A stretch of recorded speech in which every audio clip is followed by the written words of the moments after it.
Hello students, welcome back. देखिए बच्चों, हम लोग पढ़ रहे थे सीएमए फाइनल लॉ सब्जेक्ट का चैप्टर नंबर 2। और बच्चों, उसकी ऑलरेडी हमने एक क्लास कंप्लीट कर ली है। आज की क्लास में हम लोग जो टॉपिक स्टार्ट करने वाले हैं वो है डिपॉजिट्स। ऑल्दो बच्चों, सीएमए फाइनल के लिए ये टॉपिक बहुत ज्यादा इंपॉर्टेंट नहीं होता है, क्योंकि आज तक इस टॉपिक से रिलेटेड प्रीवियस ईयर में एक ही बार क्वेश्चन आया हुआ है, वो हम हाथ के हाथ सॉल्व कर लेंगे इसी क्लास में। पहले हम लोग टॉपिक्स को समझेंगे, फिर हम लोग क्वेश्चन सॉल्व कर लेंगे। तो चलिए बच्चों, ये टॉपिक हम स्टार्ट करते हैं। सबसे पहला क्वेश्चन ये आता है कि सर आखिर डिपॉजिट्स का मीनिंग क्या होता है। ये जो डिपॉजिट शब्द है सर, इसका मतलब क्या है, इसका मीनिंग क्या है, पहले ये समझाओ हमको, फिर हम आगे की बात करेंगे। तो बच्चों, ये समझाने के लिए मैं आप लोगों को एक कहानी सुनाना चाहता हूँ। ये कहानी दो दोस्तों की है। उसमें से एक दोस्त का नाम है कातिया। घातक मूवी देखी है ना आपने, उसमें ये विलेन हुआ करते थे कातिया। और दूसरे दोस्त का नाम है गेंडा स्वामी। तिरंगा मूवी देखी है आपने, उसके ये विलेन है। तो इन दोनों की कहानी है। इन दोनों की कहानी को आप बड़े प्यार से सुनिएगा बच्चों, आपको समझ में आ जाएगा डिपॉजिट्स के बारे में सब कुछ। एक बार की बात है, कातिया भाई ने इस गेंडा स्वामी से पूछा कि गेंडा भाई, आखिर ये डिपॉजिट्स क्या होते हैं। तो गेंडा स्वामी बोला कि कातिया भाई, कंपनी के पास में जो पैसा रिसीव होता है, कंपनी के पास में जो मनी रिसीव होती है, उसे डिपॉजिट्स कहते हैं। और एक पूरी लिस्ट है लॉ के अंदर कि कहां कहां से कंपनी के पास में जो पैसा रिसीव हो रहा है उसे डिपॉजिट बोला जाएगा। ऑल्दो सीएमए के बच्चों के लिए ये इंपॉर्टेंट बिल्कुल भी नहीं होता है, फिर भी पढ़ना चाहो तो पढ़ सकते हो। सेंट्रल गवर्नमेंट से अगर कंपनी को कोई पैसा मिल रहा है, स्टेट गवर्नमेंट से कंपनी को कोई पैसा मिल रहा है, या फिर डायरेक्टली सेंट्रल गवर्नमेंट या स्टेट गवर्नमेंट से पैसा नहीं मिल रहा है, बल्कि गवर्नमेंट ऑथराइज्ड किसी ऑर्गेनाइजेशन से पैसा मिल रहा है, वो डिपॉजिट है। अगर इंटरनेट फॉरेन बैंक से पैसा आ रहा है, इंटरनेशनल बैंक से पैसा आ रहा है, वो डिपॉजिट है। अगर किसी पब्लिक फाइनेंशियल इंस्टीट्यूशन से लोन लिया जा रहा है, बैंक से लोन लिया जा रहा है, इंश्योरेंस कंपनी से लोन लिया जा रहा है, या किसी भी तरह की फाइनेंस ली जा रही है, वो डिपॉजिट्स है। ऐसे करके पूरी लिस्ट है बच्चों, यहां तक ये पूरी लिस्ट है। बट ये इंपॉर्टेंट नहीं है, आपको पढ़नी नहीं है, बस आपको ये समझ लेना है डिपॉजिट का मतलब है पैसा कंपनी के पास में आकर डिपॉजिट हो रहा है। पैसा कंपनी के पास में आकर डिपॉजिट हो रहा है, उसे डिपॉजिट्स।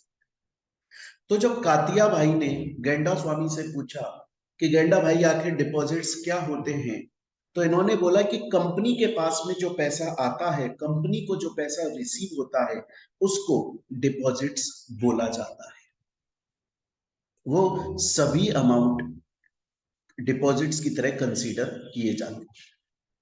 ये बात कातिया भाई की समझ में आ गई, तो कातिया भाई ने बोला गेंडा स्वामी, ये इतने सारे डिपॉजिट्स का जो लिस्ट मोहित सर ने अभी ऊपर हमको समझाया, बैंक से पैसा आया वो भी डिपॉजिट है, गवर्नमेंट से पैसा आया वो भी डिपॉजिट है, इंश्योरेंस कंपनी से पैसा आया वो भी डिपॉजिट है, पब्लिक से पैसा आया वो भी डिपॉजिट है, कंपनी अपने मेंबर से अगर कोई पैसा ले रही है वो भी डिपॉजिट है। इतने सारे डिपॉजिट्स होते हैं।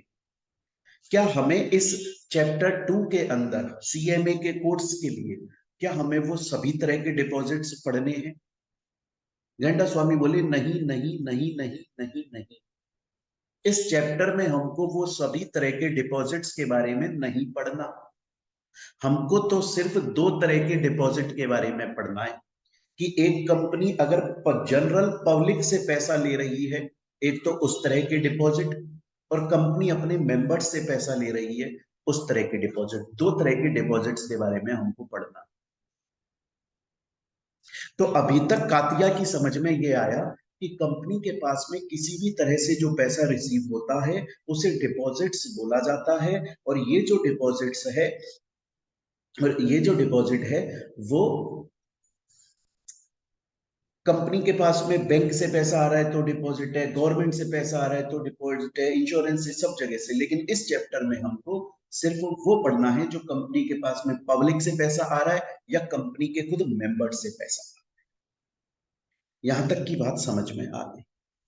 तो फिर कातिया भाई ने पूछा कि यार गेंडा स्वामी, ये बताओ मुझको कि कंपनी अपने मेंबर्स से या फिर जनरल पब्लिक से डिपॉजिट एक्सेप्ट क्यों करती है, क्या वजह है? क्या वजह है कि कंपनी अपने मेंबर से या जनरल पब्लिक से डिपॉजिट एक्सेप्ट करती है? उसका रीजन क्या है?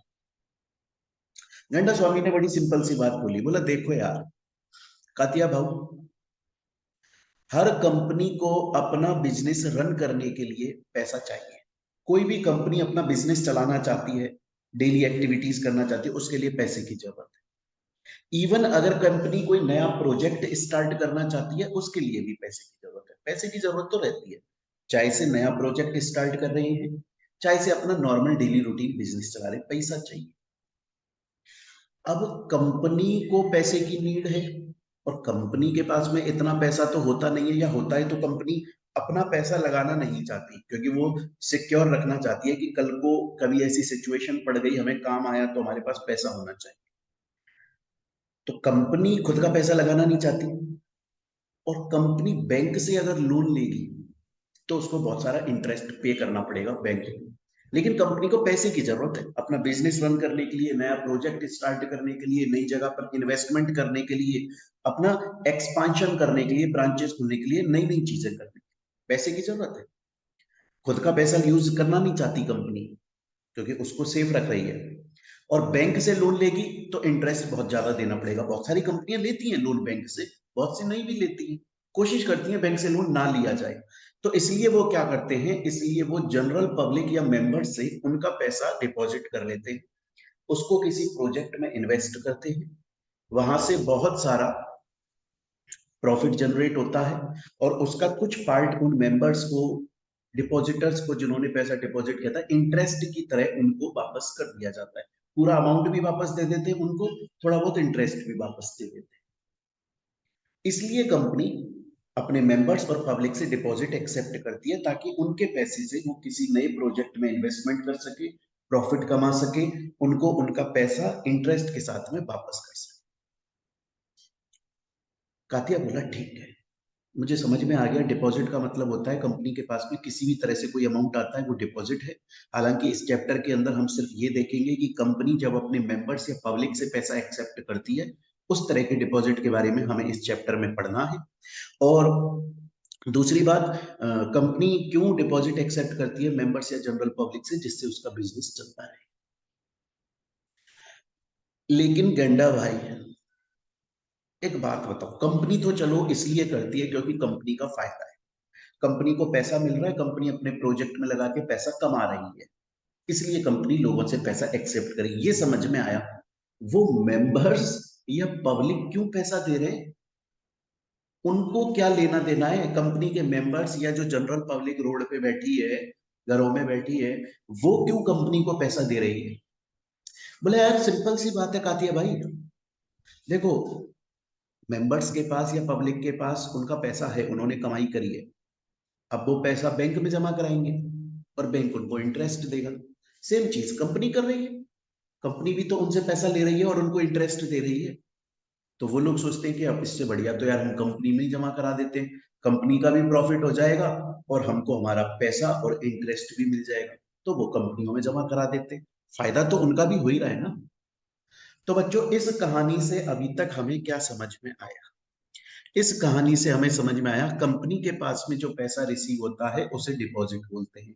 डिपॉजिट दोनों के लिए फायदेमंद है, कंपनी के लिए भी फायदेमंद है और मेंबर्स और जो डिपॉजिटर्स हैं उनके लिए भी प्रॉफिटेबल है, क्योंकि उनको इंटरेस्ट मिल रहा है साथ में और कंपनी का काम होता चला जाता है।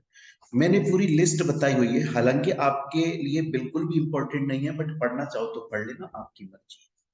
यहां तक अभी तक हमने सिर्फ इतना समझा कि डिपॉजिट क्या होते हैं, कंपनी क्यों एक्सेप्ट करती है, मेंबर्स या पब्लिक क्यों कंपनी में डिपॉजिट देती है।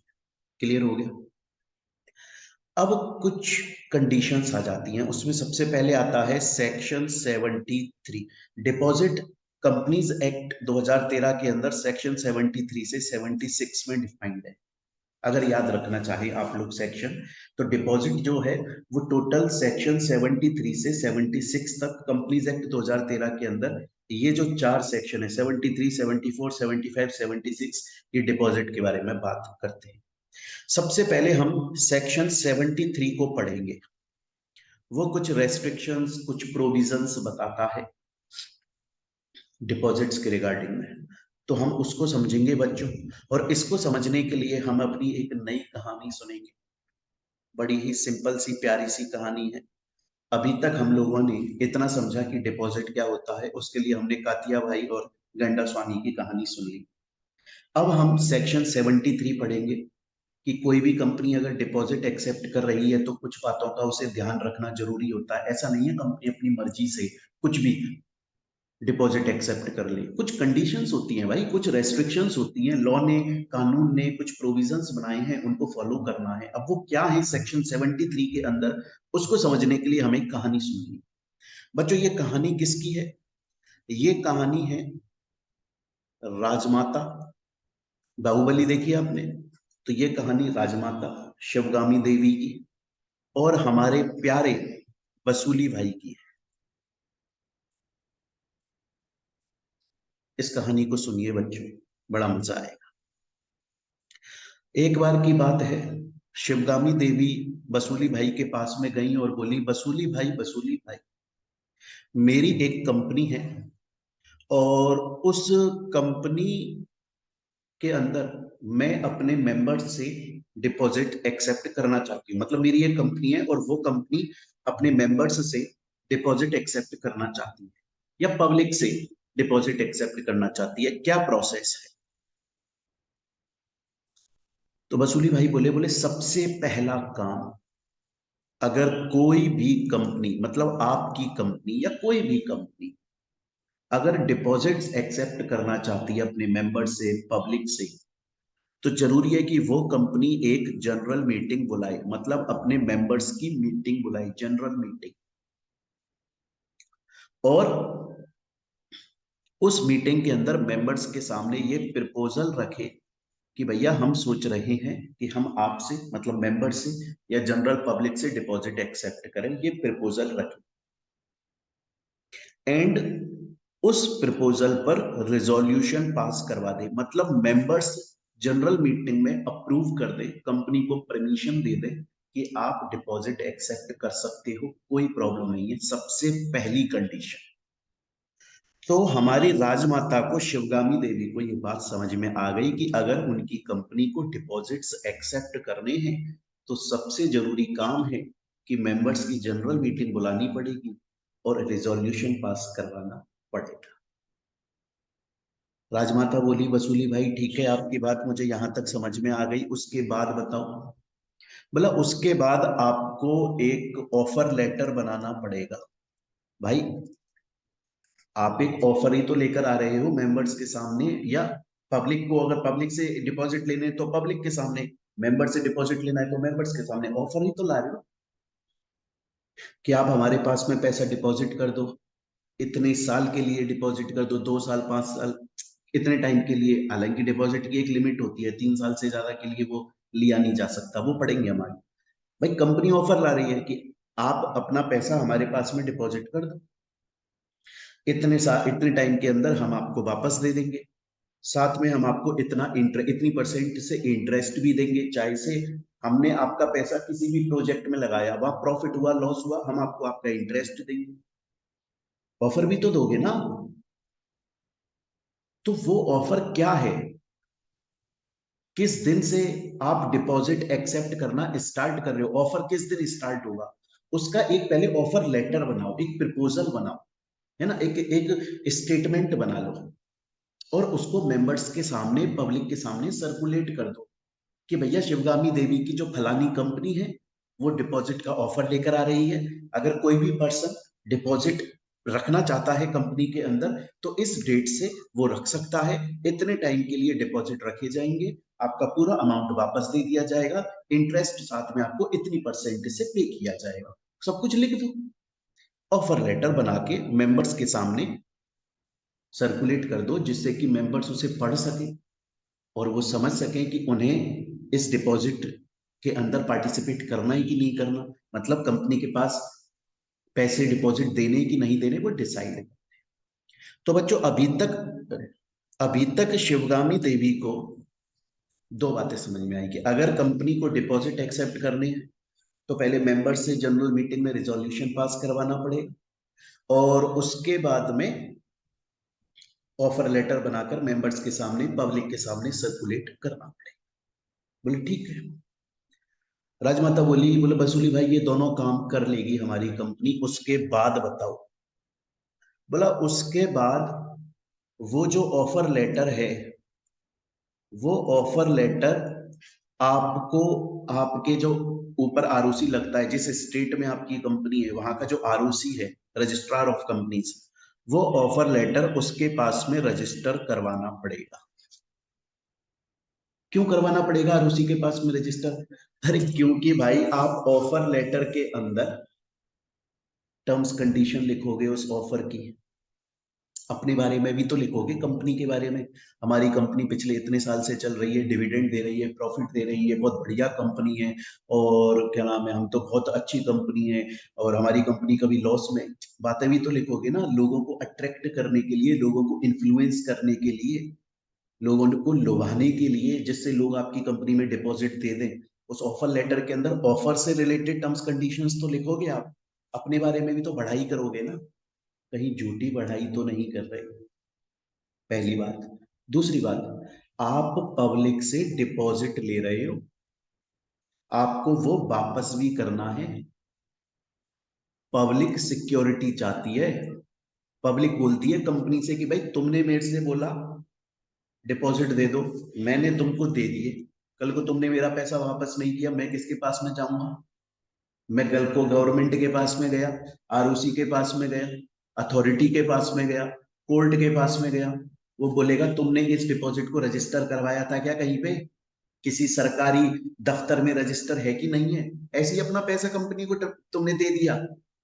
तो भाई इसलिए जरूरी है कि वो ऑफर लेटर आरओसी के पास में जाए और आरओसी के पास में रजिस्टर हो जाए, ताकि एक तो आरओसी ये चेक, ताकि एक तो आरओसी के को ये पता चल जाए कि भैया हाँ ये कंपनी जो है ये डिपॉजिट का ऑफर ला रही है, पब्लिक भी सिक्योर हो जाएगी। आरओसी को वैसे भी पता होना जरूरी है, क्योंकि उस स्टेट की सभी कंपनी आरओसी के पास में रजिस्टर है, आरओसी के पास में इंफॉर्मेशन होना जरूरी है।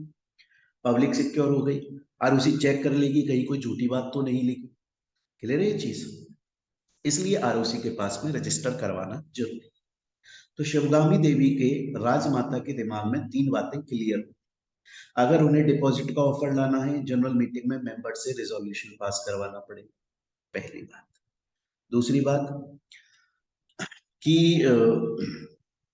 एक तो रिजोल्यूशन पास करवा लो, दूसरा ऑफर लेटर बना के मेंबर्स को, अगर पब्लिक से डिपॉजिट ले रहे हैं, पब्लिक को सर्कुलेट करना पड़ेगा। तीसरी बात, आरओसी के पास में वो ऑफर लेटर रजिस्टर करवाना पड़ेगा। लेकिन क्वेश्चन आता है कितने दिन पहले, रजिस्टर कब करवाना है? तो वसूली भाई बोला जिस दिन आपका ऑफर स्टार्ट हो रहा है, जिस दिन आप डिपॉजिट्स लेना स्टार्ट कर दोगे, जिस तारीख पर, जिस डेट पर डिपॉजिट लेना स्टार्ट कर दोगे, उसके कम से कम 30 डेज पहले आरओसी के पास में रजिस्टर हो जाना चाहिए। मतलब अगर आपका ऑफर स्टार्ट 30 जुलाई को हो रहा है, तो यहां से कम 30 डेज पहले, कम से कम 30 डेज बिफोर। तो यहां तक की कहानी तो शिवगामी देवी के समझ में आ गई, लेकिन अभी उनके और भी कुछ क्वेश्चन है। शिवगामी देवी बोली देखो डिपॉजिट का ऑफर लाना है वसूली भाई, कुछ ही हो जाए लाना है, जनरल मीटिंग बुला लेंगे, रिजोल्यूशन पास करवा लेंगे, ऑफर लेटर बना देंगे, लोगों में सर्कुलेट कर देंगे, ऑफर जिस दिन स्टार्ट हो रहा है उसके 30 दिन पहले आरओसी को रजिस्टर करा देंगे, सब काम कर देंगे जो अभी तक वसूली भाई आपने बताया उनको। लेकिन एक बात बताओ यार, मेरी जो कंपनी है ना, मेरी जो कंपनी है, उस कंपनी ने किसी बैंक से लोन भी लिया हुआ है, या फिर मेरी जो कंपनी है ना उसने पब्लिक को डिवेंचर इशू किए हुए, डिवेंचर भी पब्लिक से लोन होता है, या फिर मैंने पहले से कोई डिपॉजिट एक्सेप्ट किए हुए, या फिर मैंने कोई डिविडेंड जो है उसका अनाउंसमेंट मेरी कंपनी ने किया हुआ है। इन बातों से कोई फर्क पड़ेगा क्या मैं अगर डिपॉजिट का ऑफर लेकर आना चाहती हूँ? वसूली भाई बोले देखो बड़ी सिंपल सी कहानी है, एक ही बार मैं बता देता हूँ। अगर आपकी कंपनी डिपॉजिट लेकर आना चाहती है तो जरूरी है कि आपकी कंपनी किसी भी तरह के पेमेंट या रीपेमेंट में डिफॉल्टेड ना हो। अगर कंपनी ने आपकी ने डिवेंचर ले रखे हैं तो पेमेंट कर दिया हो, रीपेमेंट कर दिया हो, लोन लिया हुआ है तो रीपेमेंट कर दिया हो, डिपॉजिट्स एक्सेप्ट किए थे तो रीपेमेंट कर दिया हो, डिविडेंड अनाउंस किया है तो पेमेंट कर दिया हो, आपकी कंपनी किसी भी तरीके से डिफॉल्टेड नहीं होनी चाहिए। पेमेंट या रीपेमेंट में किसी का पैसा खाया नहीं है आपने, जिसका पैसा आपकी कंपनी पे निकलता है उसको टाइम पर दे दिया था। अगर ऐसा है तो मजे से डिपॉजिट लाओ, अगर पेमेंट या रीपेमेंट में डिफॉल्टेड हो तो भूल जाना, डिपॉजिट नहीं आएगा। शिवगामी बोली सुनो, जनरल मीटिंग बुला लूंगी, रिजोल्यूशन पास करवा लूंगी, ऑफर लेटर सर्कुलेट कर दूंगी, ऑफर स्टार्ट होने के 30 दिन पहले आरओसी को रजिस्टर करा दूंगी, कंपनी किसी भी तरह के डिफॉल्टेड नहीं है, ये मैंने चेक कर लिया है। लेकिन एक बात बताओ वसूली भाई, यार मैं कंपनी मैं मेंबर से या पब्लिक से ये बोलूं, मेरी कंपनी मेंबर से या पब्लिक से ये बोले कि तुम अपना पैसा हमारे पास में दे दो और हम तुमको फलानी तारीख पर पैसा वापस कर देंगे, इंटरेस्ट दे देंगे। पब्लिक ये नहीं बोलेगी क्या कि वो सब तो ठीक है लेकिन कुछ ना कुछ हमारे फेवर में सिक्योर कर दो, कुछ गिरवी रख दो, कल को अगर कंपनी रीपेमेंट नहीं दे पाई तो हमारा तो पैसा डूब जाएगा ना, कंपनी तो हाथ खड़ी कर देगी कि भैया हम तो इंसॉल्वेंट हो गए, दिवालिया हो गए। इसलिए ऐसा करो ना कि कुछ गिरवी रख दो। क्या पब्लिक, क्या मेंबर्स ऐसा बोल सकते, बोल तो सकते, नहीं भी बोल सकते, ना भी बोले, बोले कोई बात नहीं हमें कंपनी पे भरोसा है, डिपॉजिट ले लो, कुछ भी गिरवी मत रखो। बोल भी सकते नहीं भैया गिरवी रखो। तो दो ऑप्शन होते हैं, या तो आप जब डिपॉजिट ले रही है आपकी कंपनी तो कोई ना कोई चीज गिरवी रख दे, किसी चीज पर चार्ज क्रिएट कर दे, मॉर्गेज क्रिएट कर दे, उस केस में डिपॉजिट को सिक्योर्ड डिपॉजिट बोला जाएगा। उस केस में डिपॉजिट को क्या बोला जाएगा? सिक्योर्ड डिपॉजिट बोला जाएगा। और अगर कोई भी चीज गिरवी नहीं रखी, पब्लिक ने, मेंबर्स ने डिमांड नहीं करी, तो उसे अनसिक्योर्ड डिपॉजिट बोला जाए। स्टूडेंट बोलता है और शिवगामी जी के सब समझ में आ गया। जनरल मीटिंग में रिजोल्यूशन पास कर देंगे, ऑफर लेटर सर्कुलेट कर देंगे, 30 दिन पहले आरओसी को रजिस्टर करा देंगे, उसके बाद में किसी से हम डिफॉल्टेड नहीं है, चेक कर लिया है हमने, और उसके अलावा गिरवी रखना है तो रख देंगे, नहीं है तो नहीं रखेंगे। क्लियर है? और कोई जरूरी बात वसूली भाई जो हमको ध्यान रखनी हो?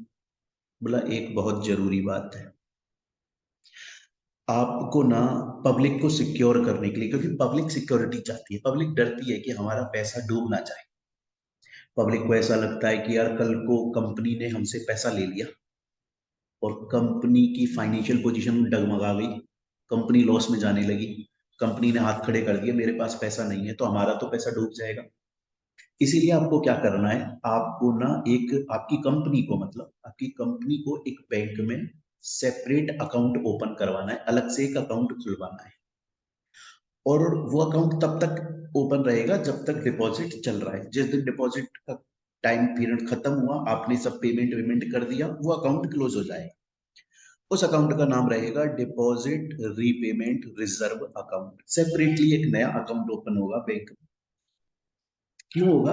क्योंकि उसमें ना कुछ पैसा आप रिजर्व में रखोगे, जिससे कल को अगर कंपनी हाथ खड़े करे कि हमारे पास पैसा नहीं है तो पब्लिक बोलेगी भाई कोई बात नहीं, कोई बात नहीं, हमने बैंक में एक अकाउंट ओपन हुआ है ना, वो हमारे रिजर्व के हमारे डिपॉजिट के रीपेमेंट के लिए हुआ है, उसमें से पैसा निकालो भैया, वो और उस अकाउंट पे किसी और का हक नहीं है, हमारा ही है, उसमें से कुछ तो दो, हमको पूरा डिपॉजिट वापस नहीं आ रहा है, कुछ तो दो, सब पैसा डूब जाएगा हमारा। इसीलिए जरूरी होता है कि जब भी कोई कंपनी डिपॉजिट एक्सेप्ट कर रही है, उसे बैंक के अंदर एक सेपरेट अकाउंट ओपन करवाना है, उसको बोलते हैं डिपॉजिट रीपेमेंट रिजर्व अकाउंट। और उसमें कितना पैसा डालना पड़ता है, कब डालना पड़ता है? हर ईयर डालना पड़ता है, हर साल, जब तक डिपॉजिट चल रहा है, जब तक डिपॉजिट कंटिन्यू है, मैच्योर नहीं हुआ तब तक। हर साल 30 अप्रैल तक या उससे पहले डल जाना चाहिए, मतलब 30 अप्रैल लास्ट डेट है। हर ईयर की 30 अप्रैल तक उस अकाउंट में पैसा डल जाना, डिपॉजिट हो जाना चाहिए, कंपनी पैसा डिपॉजिट कर दे। कितना? 20%। तो शिवगामी के समझ में आया, जनरल मीटिंग में रेजोल्यूशन पास कराना, ऑफर लेटर सर्कुलेट करना है, ऑफर स्टार्ट होने के 30 दिन पहले आरओसी को जमा करवाना है, रजिस्टर करवाना है, चेक करना है कंपनी डिफॉल्टेड डिफॉल्टेड नहीं है। उसके अलावा फिर नेक्स्ट है कि अगर गिरवी रखना है तो सिक्योर्ड डिपॉजिट है, अदरवाइज अनसिक्योर्ड डिपॉजिट है। और बैंक में एक सेपरेट अकाउंट ओपन करवाना है, डिपॉजिट रीपेमेंट रिजर्व अकाउंट। और हर साल 30 अप्रैल तक या उससे पहले, 30 अप्रैल के बाद भी नहीं, वो लास्ट डेट है, 20% अमाउंट डिपॉजिट करना है। 20% किसका? क्या टोटल डिपॉजिट का 20%? बोला नहीं, उस पर्टिकुलर ईयर में जितना डिपॉजिट मैच्योर हो रहा है उसका 20%। उस पर्टिकुलर ईयर में जितना डिपॉजिट मैच्योर हो रहा है उसका 20%।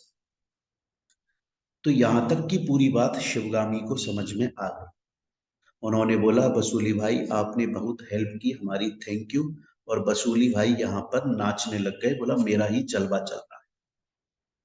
तो स्टूडेंट्स यहाँ पर आपको बात समझ में आ गई।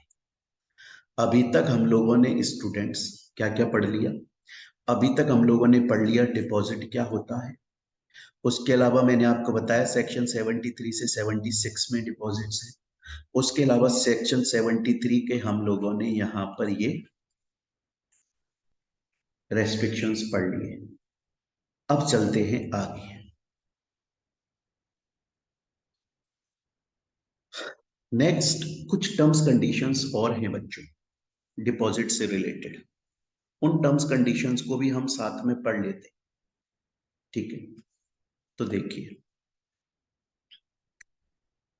अब कुछ जो हमारी दूसरी एडिशनल टर्म्स कंडीशंस हैं उनको समझने के लिए हम एक नई कहानी सुनेंगे। यहां तक दो कहानियां सुनी, डिपॉजिट के बारे में बहुत कुछ जान लिया हमने। अब एक कहानी और सुनेंगे बच्चों, और डिपॉजिट के बारे में हमें कुछ और टर्म्स कंडीशंस के बारे में पता लगेगा। देखिए, इस कहानी के अंदर दो कैरेक्टर हैं बच्चों। एक कैरेक्टर का नाम है नोरा फतेही, और एक कैरेक्टर है आपके टीचर मोहित बंसल सर, मतलब मैं। ध्यान से सुनिएगा। एक बार नोरा जी मेरे पास में आई और आकर बोली, बोला मोहित सर मुझको ये बताइए कि अगर कोई भी कंपनी डिपॉजिट एक्सेप्ट कर रही है, अगर कोई भी कंपनी डिपॉजिट एक्सेप्ट कर रही है, तो फिर वो कंपनी मैक्सिमम कितना डिपॉजिट, एक कंपनी मैक्सिमम कितना डिपॉजिट एक्सेप्ट कर सकती है? डिपॉजिट एक्सेप्ट करने की मैक्सिमम लिमिट क्या है?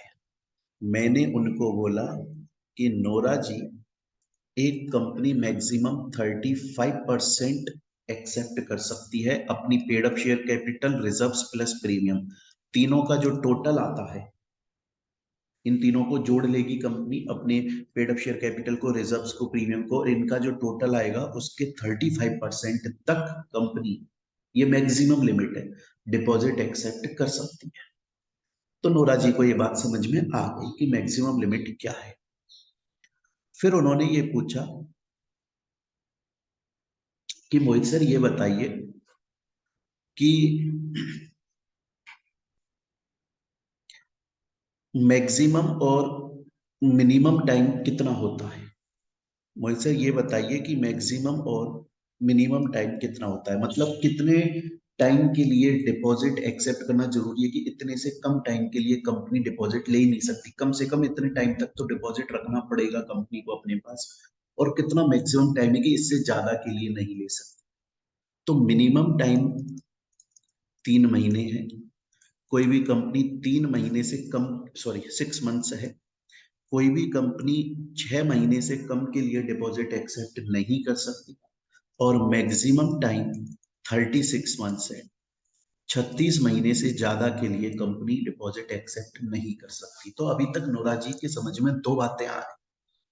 एक तो नोरा जी के समझ में ये आ गया कि कोई भी कंपनी अगर डिपॉजिट एक्सेप्ट करती है तो 35% of paid up share capital reserve plus premium, ये मैक्सिमम लिमिट है। इन तीनों का जोड़ के जो 35% आएगा उतना मैक्सिमम लिमिट है ओवरऑल कंपनी के।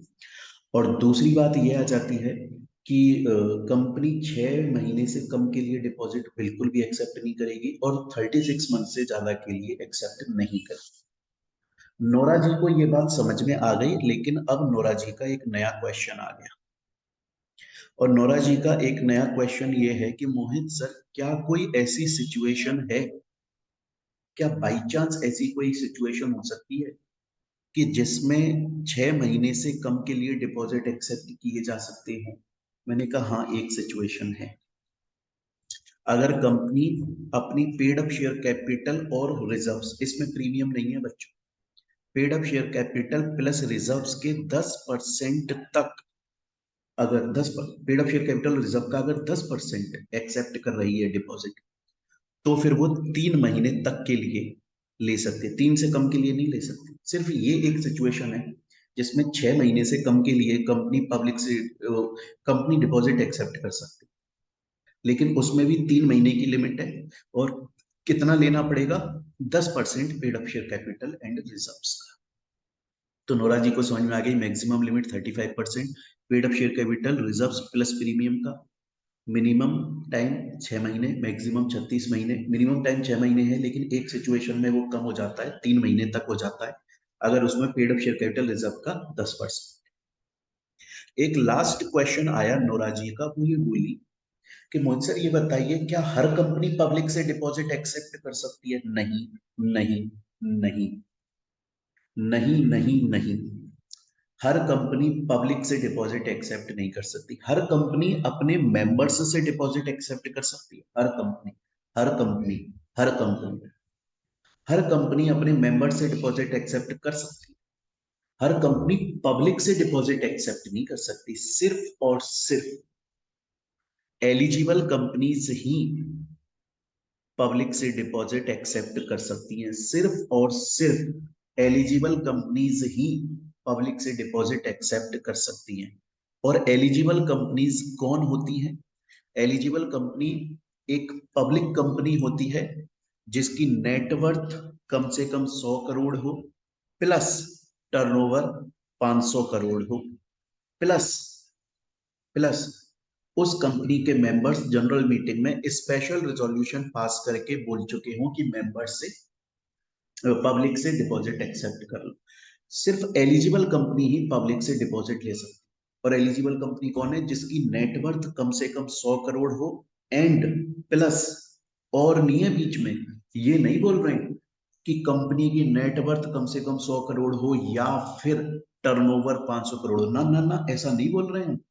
हम बोले भैया, नेटवर्थ भी 10 करोड़ होनी चाहिए और टर्नओवर भी 500 करोड़ होना चाहिए। दोनों कंडीशन का फुलफिल होना जरूरी है। वही कंपनी पब्लिक से डिपॉजिट एक्सेप्ट कर सकती है, वही कंपनी एलिजिबल मानी जाएगी।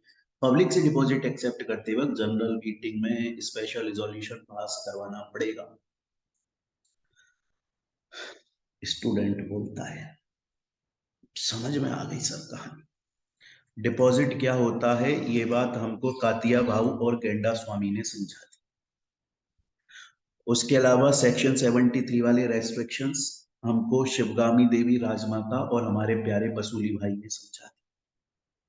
और उसके अलावा फिर नोरा फतेही ने हमको ये बता दिया कि भैया अरे, ये कितनी मिनिमम टाइम मैक्सिमम टाइम होता है और एलिजिबल कंपनीज कौन होती है, ये सब समझ में आ गया। सर आपने बोला था कि आप प्रीवियस ईयर के क्वेश्चन भी साथ में सॉल्व करवाते हो क्लास के अंदर, स्कैनर भी सॉल्व करवाते हो, तो करवा दो फिर। हाँ तो कर लो रे भाई। जून 2018 में आया था क्वेश्चन 4 मार्क्स का। समझा देता हूं जल्दी से, आंसर भी यहीं पे लिखा हुआ है। एक मिनट। देखिए क्वेश्चन क्या था, एक एबीसी लिमिटेड कंपनी है जिसकी नेटवर्थ 80 करोड़ है। अगर दिमाग हो, हालांकि क्वेश्चन हमेशा पूरा पढ़ना चाहिए, लेकिन यहीं पे क्लिक हो जाना चाहिए कि ये कंपनी एलिजिबल तो नहीं है। इतना तो हमें समझ में आ जाना चाहिए, इतना सा पढ़ते ही हमें समझ में आना चाहिए ये कंपनी एलिजिबल कंपनी तो नहीं है। पब्लिक है, पब्लिक कंपनी है, पर नेटवर्थ कम से कम 100 करोड़ होनी चाहिए थी, नेटवर्थ 80 करोड़ है, टर्नओवर 30 करोड़ है, 500 करोड़ होना चाहिए था। एलिजिबल कंपनी तो नहीं है। अब आगे क्या बोल रहा है, ये कंपनी डिपॉजिट एक्सेप्ट करना चाहती है पब्लिक से, मेंबर से तो कर ही रही होगी, अदर देन मेंबर्स, मेंबर्स के अलावा पब्लिक से डिपॉजिट एक्सेप्ट करना चाहती है। आपको अब समझ में आ जाएगा भैया कि अगर पब्लिक से डिपॉजिट एक्सेप्ट करना है तो सिर्फ एलिजिबल कंपनी कर सकती है, जिसकी नेटवर्थ कम से कम 100 करोड़ की हो और टर्नओवर कम से कम 500 करोड़ का हो। नेटवर्थ कम से कम 100 करोड़, एंड बोल रहा हूं, बीच में प्लस है, एंड टर्नओवर कम से कम 500 करोड़, वो एलिजिबल कंपनी है, वो ही कर सकती है। उसके लिए जनरल मीटिंग में स्पेशल रिजोल्यूशन पास करना पड़ता है। फर्स्ट चैप्टर में समझाया था, किसी भी केस में स्पेशल रिजोल्यूशन पास होता है 30 दिन के अंदर, उसको एमजीटी 14 में आरओसी के पास रजिस्टर कराते हैं। तो बच्चों ये एक ही क्वेश्चन आया हुआ है डिपॉजिट से रिलेटेड आज तक सीएमए फाइनल में, एक ही बार 2018 में 4 मार्क्स का आया था। सिंपल क्वेश्चन है, जिसने पूरी क्लास ध्यान से पढ़ी, नोरा फतेही जी की अगर बात आपने बड़े ध्यान से सुनी, तो आपको बहुत आराम से ये क्वेश्चन एग्जाम में करके आ जाओगे। तो स्टूडेंट्स, यहां तक हम लोगों ने अभी तक डिपॉजिट चैप्टर के बारे में पढ़ लिया। अब हम आगे कंटिन्यू करते हैं। देखिए बच्चों, अब जो आगे का पार्ट है ना,